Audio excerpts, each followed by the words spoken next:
Commander Raven Stone stood before the Galactic Council, his weathered face illuminated by the harsh blue light of the massive chamber.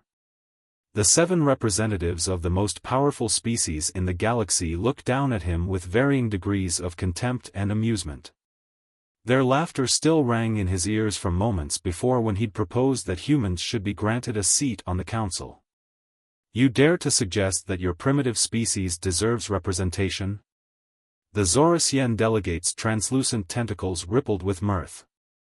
"Your kind barely managed faster-than-light travel a century ago." Raven's cybernetic hand clenched, the advanced prosthetic whirring softly. After 15 years as a mercenary in the galaxy's deadliest conflict zones, he'd learned to control his temper. "We've proven ourselves time and again. The Nexus War, the Quantum Plague, the Void Incursion, humans were instrumental in resolving each crisis. As cannon fodder, perhaps," sneered the Valdorian representative, her crystalline form refracting light across the chamber. "Your species excels at dying spectacularly." The council's dismissal stung, but Raven had anticipated this response. He'd spent months planning for this moment. "Then give us a chance to prove our worth. The Crimson Vault, I'll retrieve what you lost." The chamber fell silent. Even the most composed council members showed signs of discomfort at the mention of their greatest failure. The Crimson Vault, a repository of ancient technological secrets, had been seized by the notorious Shadowkin pirates 6 months ago. Multiple recovery missions had failed catastrophically. High Counselor Vexthor, the eldest of the Medusan race, leaned forward on his hovering platform. "You would risk certain death for a mere chance at recognition?" "I'll succeed where your elite forces failed," Raven declared. "And when I do, you'll acknowledge humanity's potential." The council members exchanged glances, communicating through subtle gestures and pheromones. Finally, Vexthor spoke again. "Very well, Commander Stone. We accept your proposal. But understand this, failure means exile not just for you, but for all human representatives in galactic space." Raven's heart raced, but his voice remained steady. "And when I succeed? Then humanity will have earned its place in our deliberations." Vexthor's multiple eyes narrowed. "But do not expect our aid. You claimed humans were worthy, prove it alone." As Raven left the chamber, his mind was already racing through preparations. His ship, the Stellar Ghost, would need modifications for the mission. The Shadowkin pirates were notorious for their advanced cloaking technology and neural disruptors. In his quarters aboard the station, Raven accessed his secure communications array. The holographic display flickered to life, showing a spread of intelligence reports, star charts, and technical specifications. The Crimson Vault's last known coordinates lay in the heart of the Obsidian Nebula, a region so dense with radiation and spatial anomalies that most ships avoided it entirely. But Raven had an advantage the Council didn't know about. During his mercenary years, he'd done business with a rogue Shadowkin scientist. The neural implants in his brain, while common among human soldiers, had been modified with Shadowkin code. He could interface with their systems, bypass their security, if he got close enough. As he plotted his course, Raven allowed himself a grim smile. The Council's mockery would cost them dearly. They dismissed humanity as primitive, but failed to understand what made humans truly dangerous, their ability to adapt, to take the best of alien technology and make it their own. The Stellar Ghost's engines hummed to life as Raven completed his pre-flight checks. The ship, like its captain, was a hybrid of human ingenuity and alien tech. Its hull was lined with salvaged Valdorian stealth crystals, its reactor core modified with Zorasian quantum matrices. "Computer, set course for the Obsidian Nebula," Raven commanded. "And activate the experimental shields. We're about to show the galaxy why they shouldn't underestimate humanity." As his ship accelerated away from the Council station, Raven reviewed the mission parameters one final time. The Crimson Vault contained technologies from long-dead civilizations, powers that the Council feared to use but couldn't bear to destroy.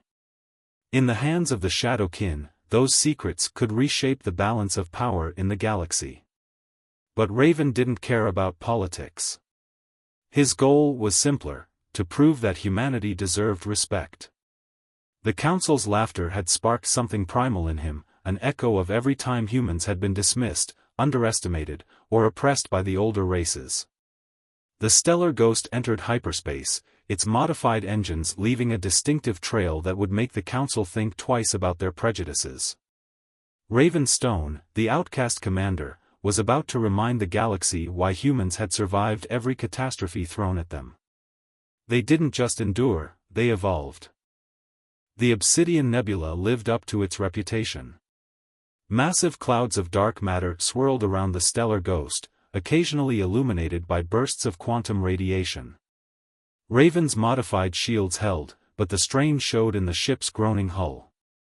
His sensors detected the Shadowkin outpost before he saw it, a sprawling structure carved into a massive asteroid. According to his intelligence, the Crimson Vault had been moved here after its theft. But something was wrong. The security was too light, the energy signatures too weak. A warning klaxon blared. Multiple ships decloaked around him, their angular forms bristling with weapons. Raven cursed. He'd walked right into an ambush. Unknown vessel, a gravelly voice crackled through his comm, power down or be destroyed. Raven's hands flew across the controls, preparing for evasive action. But before he could react, a new signal cut through the channel, a burst of encrypted data that made his neural implants tingle. The attacking ships suddenly powered down, drifting harmlessly past the stellar ghost. On his view screen, a figure appeared. Raven's breath caught in his throat. She was Shadowkin, but unlike any he'd seen before. Where most of her species had sleek, predatory features, hers were asymmetrical, almost rough. Her exoskeletal plates were modeled rather than the usual metallic sheen. By Shadowkin standards, she was considered grotesque. But to Raven's human eyes, there was something fascinating about her uniqueness. "I am Thrax," she said, her voice carrying an unexpected melody. "Daughter of Warlord Vexenar. And you, human, are either very brave or very foolish." "Commander Raven Stone," he replied, studying her with growing interest. "I'm here for the Crimson Vault." Thrax made a sound that might have been laughter. "Of course you are. The Council sent you to die, didn't they? Just like all the others." "The Council didn't send me. I came on my own terms." "Interesting." Her multifaceted eyes seemed to pierce through the screen. "Then perhaps we can help each other. My father's forces are returning soon. If you truly want the vault, follow my coordinates. Quickly." The transmission cut off, replaced by navigation data. Raven hesitated. This could be another trap, but his instincts, honed by years of survival, told him Thrax was being genuine. He followed her coordinates to a hidden docking port. Thrax met him in person, her imposing height making him feel small despite his own impressive stature. Up close, the patterns on her exoskeleton were even more intricate, like abstract art carved in living metal. "The vault isn't here," she said without preamble. "My father moved it to his fortress on Nexus Prime. But I can help you reach it." "Why would you betray your own father?"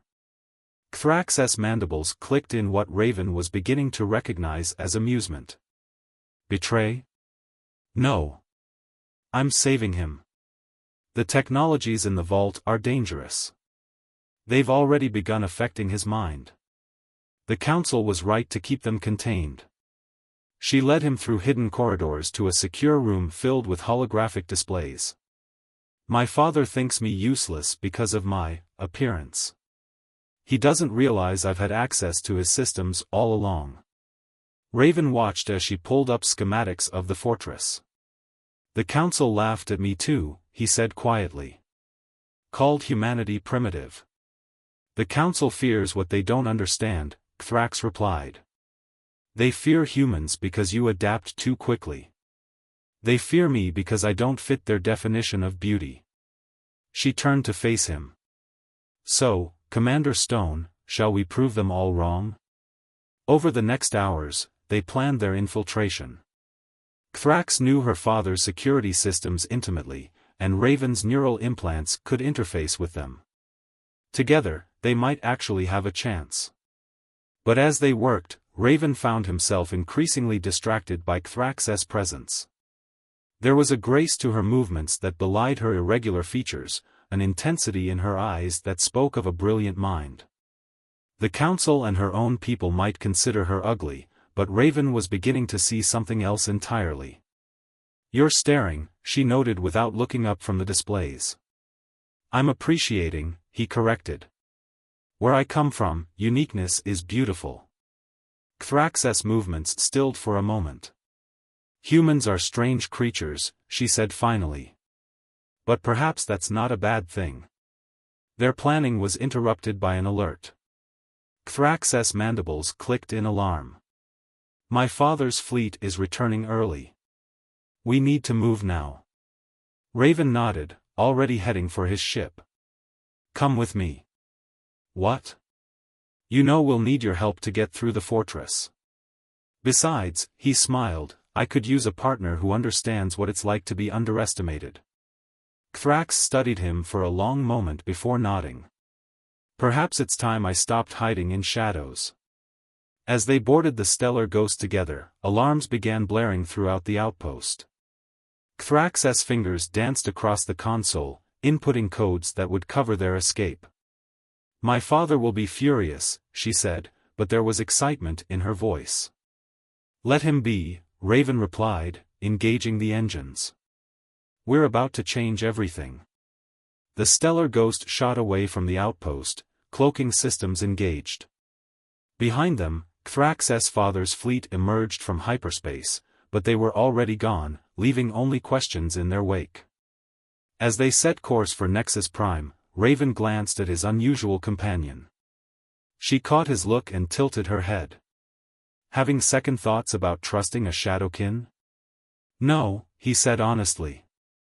"Having second thoughts about whether retrieving the vault is still my primary objective." 3 weeks into their journey to Nexus Prime, Raven knew something was wrong. The nausea had started gradually, but now it hit him in waves. His neural implants reported strange biochemical changes in his body, nothing life-threatening but decidedly abnormal. "Your cellular structure is adapting," Thrax said, examining the medical readouts in the Stellar Ghost's small infirmary. "I should have warned you about this possibility." "Warned me about what exactly?" Raven asked, fighting another wave of dizziness. Thrax's mandibles clicked nervously. "Shadowkin biology is adaptive. We can merge genetic material with compatible species through prolonged proximity. Usually, it requires intimate contact, but my particular genetic variation is more potent." Raven sat up slowly, processing her words. "Are you saying?" "You're carrying a hybrid embryo," she confirmed. "My species doesn't reproduce in traditional ways. We share our genetic material with strong partners, regardless of gender.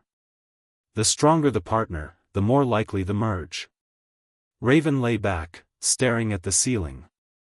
Of all the possible complications he'd imagined for this mission, pregnancy hadn't been one of them. "How long?" "The gestation period for hybrids is typically 3 months. The child will be unique, like me. But stronger." She hesitated. "I understand if you want to terminate." "No," Raven interrupted, surprising himself with his certainty. "I've spent my life fighting. Maybe it's time to create something instead." He looked at her. "Unless you don't want."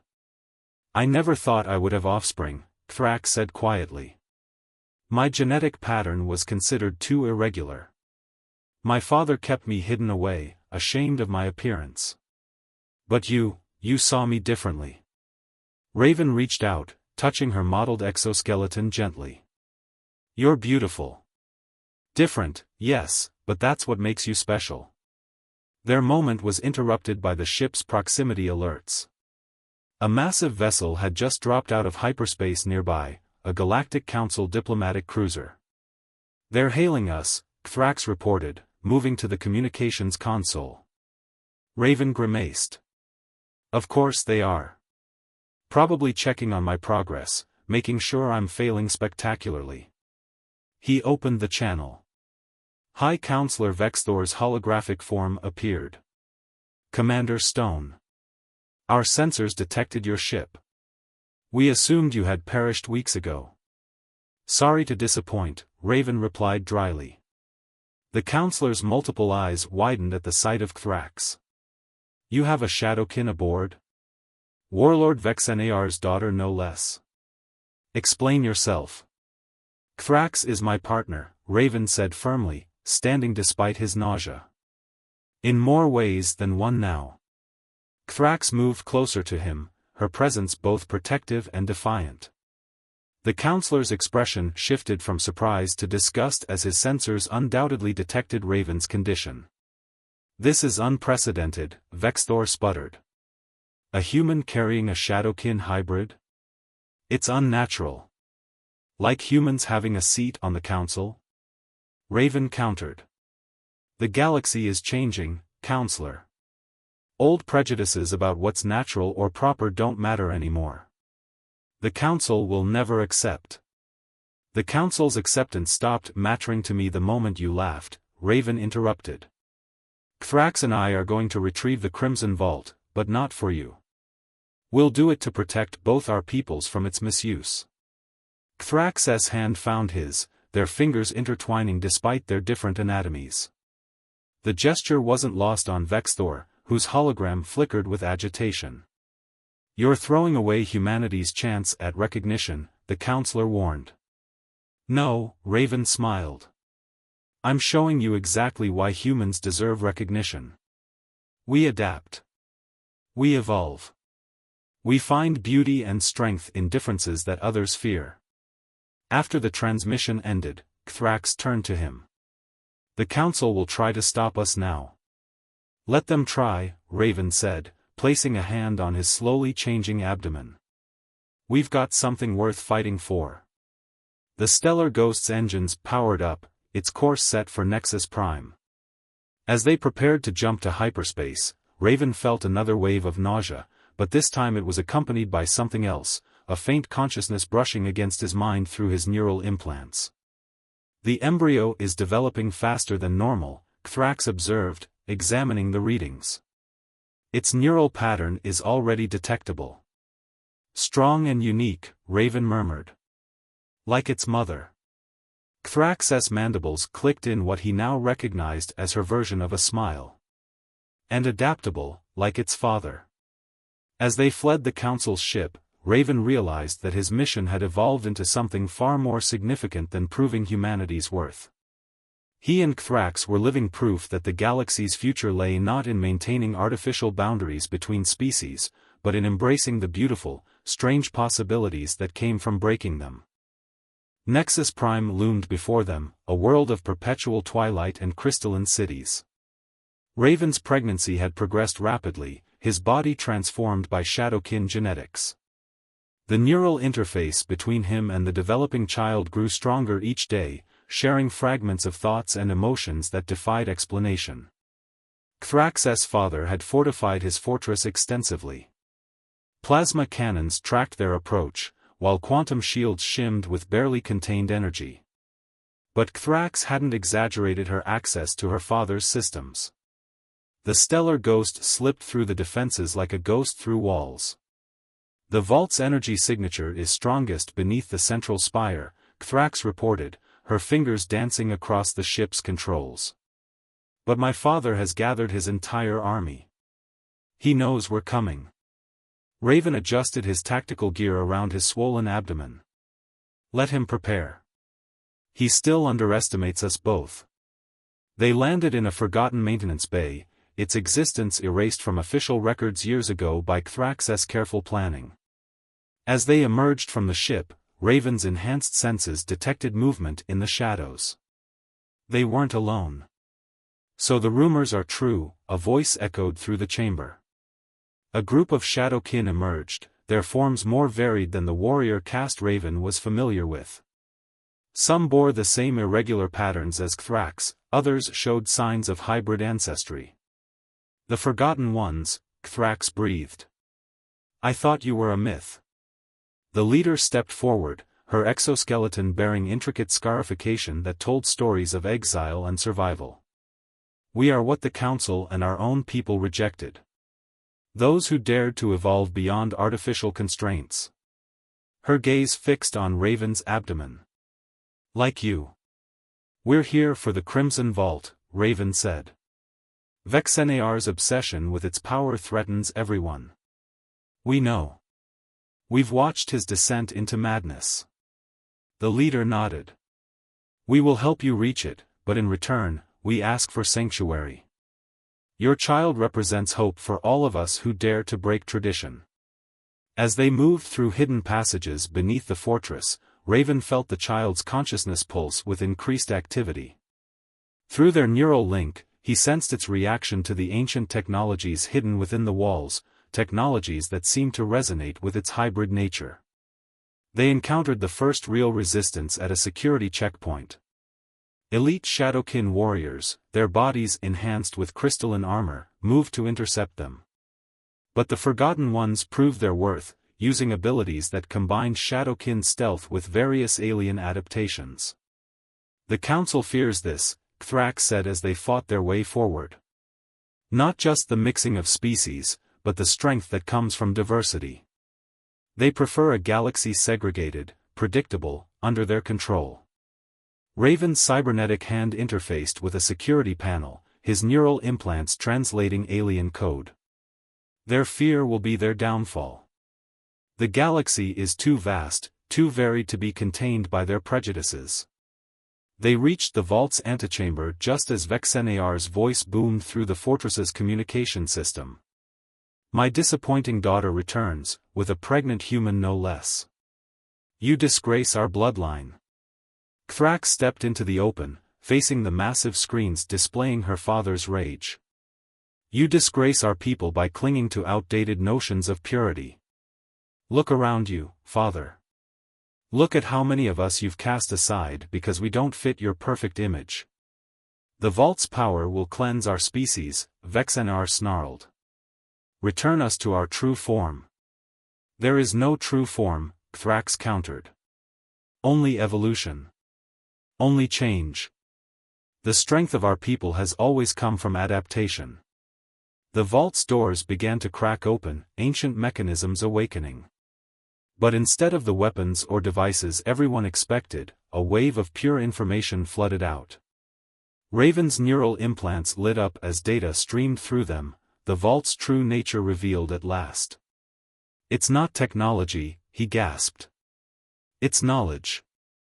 The combined experiences of countless species, their attempts at evolution, their successes and failures. The child within him responded to the data surge, its developing consciousness helping to process the flood of information. Through their shared neural link, Raven understood what the vault's creators had intended, not dominance, but understanding. Not purity, but infinite diversity. Father, Cthrax called out, her voice strong. The vault wasn't meant to cleanse. It was meant to unite. To show us that strength comes from our differences, not our similarities. The fortress shook as Vexenar ordered his forces to attack, unable to accept the truth. But the Forgotten Ones held their ground, protecting the vault's entrance while its knowledge continued to spread through the fortress's systems, impossible to contain now that it had been released. As alarms blared and battles raged, Raven felt the child kick, a reminder that the future they fought for was already growing within him. He looked at Cthrax, saw the determination in her unique features, and knew that whatever came next, they had already won the most important victory, the freedom to love without boundaries, to evolve without fear. The birth happened during a Nexus Prime sunset, while the Galactic Council's emergency session was still debating the implications of the Crimson Vault's revelations. Raven's child entered the galaxy as streams of data from the vault continued to spread across interstellar networks, impossible to suppress or contain. The medical bay of the Stellar Ghost, staffed by Forgotten One healers, witnessed something unprecedented, a human male giving birth to a hybrid that combined the best of both species. The child's exoskeleton was smooth and iridescent, with patterns that shifted like flowing water. Its eyes held human warmth within shadowkin facets, and its neural capabilities already showed signs of exceptional development. "She's perfect," Thrax whispered, touching the infant's changing surface with gentle claws. The baby responded by projecting a burst of emotions through the neural link she shared with both parents: love, curiosity, and an utterly unique perspective of the universe. They named her Nova, for she represented an explosion of new possibilities. Vexenar's attempted rebellion had crumbled when the Vault's knowledge revealed the true history of the Shadowkin. They had always been adaptable, always changing. Their current rigid hierarchy was a relatively recent development, a fearful response to the Council's pressure for standardization. The Council chambers were in chaos. The various representatives struggled to process how their carefully maintained order had been upended by a human mercenary, an outcast Shadowkin, and their impossible child. But they couldn't ignore the changes spreading through their society. The Vault's knowledge had awakened something in every species, a recognition of their own suppressed potential for growth and change. "The old laws regarding genetic purity are obsolete," declared a new voice in the Council chamber. Raven stood at the podium, Nova cradled against his chest, Thrax beside him. His body had mostly returned to its human form, though subtle Shadowkin characteristics remained, a reminder of how humanity could adapt and evolve. "Look at my daughter," he continued. "She processes information faster than any AI, adapts to environmental changes instantly, and bridges the gap between organic and technological consciousness. She represents not a dilution of either species, but an enhancement of both." Thrax stepped forward. "The Forgotten Ones are forgotten no longer. We demand recognition not just for ourselves, but for all those who dare to transcend the boundaries you created." The Council's resistance crumbled in the face of overwhelming evidence.